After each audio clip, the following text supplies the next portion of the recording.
Today, Helen Frankenthaler is recognized as one of the leading artists of her generation. Her work was grounded in the Abstract Expressionist movement, and she's known as a second-generation Abstract Expressionist. She was also responsible herself for launching a movement that became known as color field painting through a technique that she pioneered. Helen Frankenthaler began to paint seriously in the early 50s, but it wasn't until 1961 that she became involved with printmaking. She began printmaking in 1961 at ULAE, Universal Limited Art Editions, at the invitation of Tatiana Grossman, who ran that workshop. And once she began with prints, as she said, she immediately became hooked.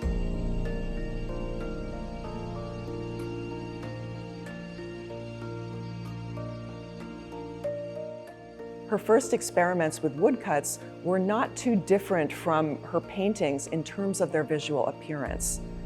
But as time went on, they became more and more complex, and she became fascinated with what she described as the romance of learning a new medium.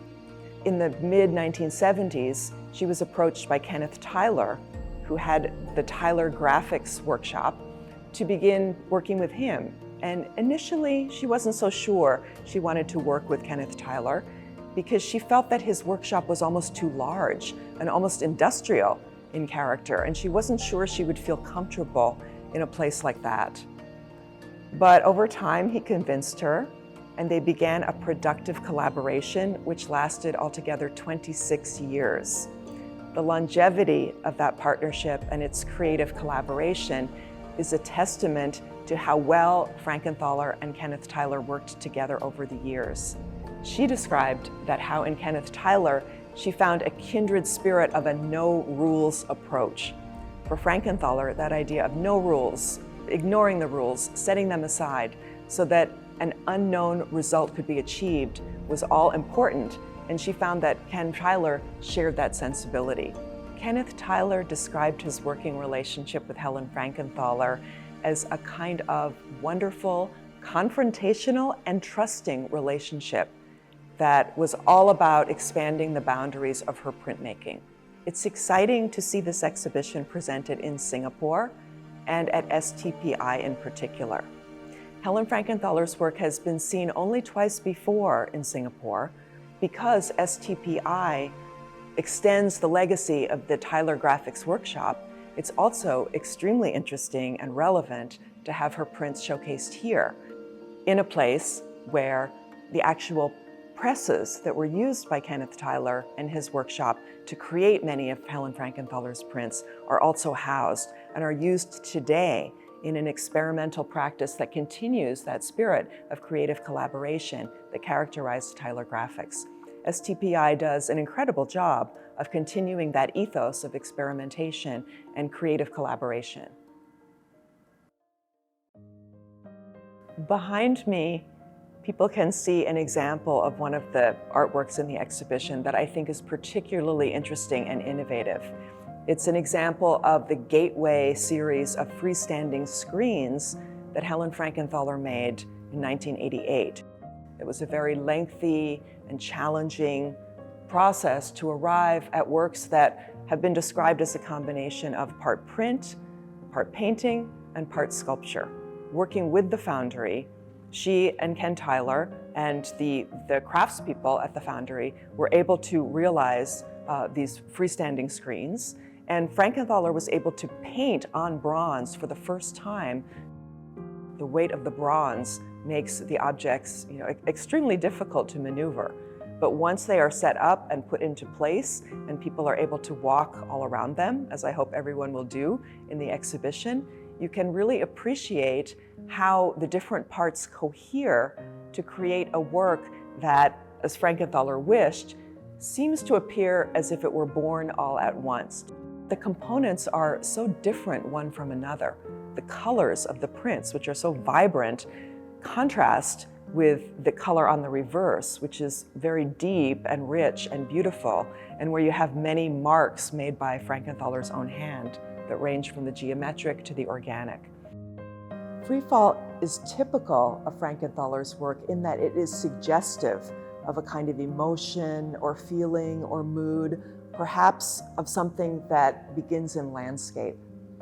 She titled it Free Fall in a way that could possibly suggest a waterfall or the idea of a free fall, of a movement through space, but we don't know exactly why she chose that title. Frankenthaler often titled her works after the fact to reveal something that the work itself suggested to her. And she always preferred ambiguity in her imagery. She never wanted to give a specific visual clue or cue, but she always wanted a visitor to take away from the experience of each artwork some kind of strong impression. And she wanted to create an emotion and set a mood in the mind and heart of each viewer who encountered her work. Helen Frankenthaler made the print Madame Butterfly in the year 2000, and it is considered a tour de force. It has been described as having a heartbreaking, evanescent quality, to use the words of another curator who has commented on this artwork. It's a 3-part woodcut made as a kind of triptych, and Frankenthaler worked on this piece with the master printer Yasuyuki Shibata. She painted directly on wood to create the maquette for Madame Butterfly. And Shibata had to once again take her maquette and use it as the basis of the blocks that he then would carve. The goal of doing that was to make a paper surface that also included the wood grain of the original wood block. And it was a way for Frankenthaler to achieve the more complex visual effects that she desired in this piece. Altogether, it has 102 colors on 46 blocks. Many, many proofs had to be made. In fact, throughout all of Frankenthaler's printing practice, she insisted on the making of numerous proofs because she wanted to make sure that the result was just right, that it was just what she had imagined. And she challenged the printmakers to test things or to try something a little bit differently if it didn't yield the impact and the effect that she had initially sought. The variety in this exhibition is astonishing. Not only are there small works and very large ones, there are 3-dimensional works, there's an artist book included even, and the range of colors is extremely diverse. The range of techniques and formal approaches is striking. All of this parallels her practice in painting, but takes it to another level in a way, because for an artist who works alone in the studio to create a unique painting, working collaboratively with an entire workshop of printmakers is a very different proposition. In today's artistic climate, when many artists are working in a multimedia fashion, I think we can look at Helen Frankenthaler as a more historical, slightly more historical example, and appreciate the fact that she was really a boundary breaker and that she was pushing the accepted definitions of what is a print or what is a body of work in any defined medium, and taking it to a new level. Many contemporary artists comment on Frankenthaler's bravery in attempting to make works that were unconventional in this way. And many note that although her work appears effortless when we see it, it was actually the product of a lot of struggle and of a very intense and profound artistic challenge that motivated Helen Frankenthaler throughout her entire lifetime as a maker of great artwork.